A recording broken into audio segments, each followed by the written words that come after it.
Parliament సమావేశాల్లో అనుసరించాల్సిన వ్యూహం, కేంద్రం నుంచి నిధుల సాధన తదితర అంశాలపై చర్చించేందుకు తెలుగుదేశం పార్లమెంటరీ పార్టీ సమావేశమైంది.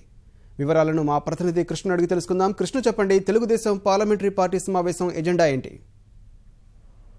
జిల్లాని విజయవాడ ముఖ్యమంత్రి కార్యాలయంలో కొద్దిసేపటి క్రితమే తెలుగుదేశం పార్టీ పార్లమెంటరీ పార్టీ సమావేశం ప్రారంభమైంది. దీనికి రెండు రాష్ట్రాలకు చెందిన తెలుగుదేశం ఎంపీలు హాజరు కావడం జరిగింది. ముఖ్యంగా ఇందులో ఏదైతే రాష్ట్ర విభజన సమయంలో కేంద్రం హామీలు ఇచ్చిందో రెండు తెలుగు రాష్ట్రాలకి, వీటి సాధన కోసం ఏ విధంగా ఈ పార్లమెంట్ సెషన్స్ లో అనుసరించాలనే వ్యూహం పైన ప్రధానంగా చర్చిస్తున్నారు. దీంతో పాటు ఏదైతే అమరావతి రాజధానికి సంబంధించి నిర్మాణ పనులు ప్రారంభమవటం, మొత్తం రాజధాని నిర్మాణానికి కేంద్రం చేయూతనివ్వాలని చెప్పి చట్టంలో కూడా ఉన్నందున దీని సాధన దిశగా ఏ విధంగా చర్యలు తీసుకోవాలన్న అంశం మీద కూడా ఇవాళ భేటీలో ప్రధానంగా చర్చకు రానుంది. దీంతో పాటు పోలవరం ప్రాజెక్టుకు సంబంధించి 2018లోగా ఏదైతే రాష్ట్ర ప్రభుత్వం తప్పనిసరిగా పూర్తి చేయాలని చెప్పి లక్ష్యంగా పెట్టుకుందో, ఇందుకు అనుగుణంగా కేంద్రం నుంచి ఏ విధంగా నిధులు సాధించాలనే దాని మీదే ఇవాళ భేటీలో చర్చిస్తున్నారు. కేంద్రం నిధులతో సంబంధం లేకుండా ఇప్పటికే రాష్ట్ర ప్రభుత్వం నిధులు వెచ్చిస్తూ పోలవరం ప్రాజెక్టు నిర్మాణానికి సంబంధించి పనులు వేగవంతం చేసింది.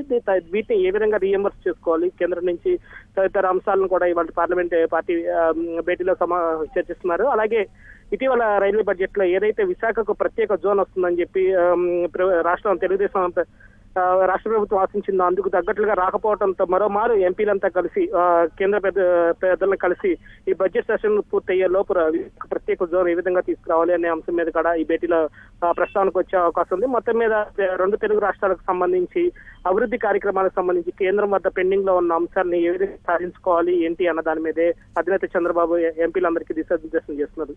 ఇలాని ధన్యవాదాలు కృష్ణ.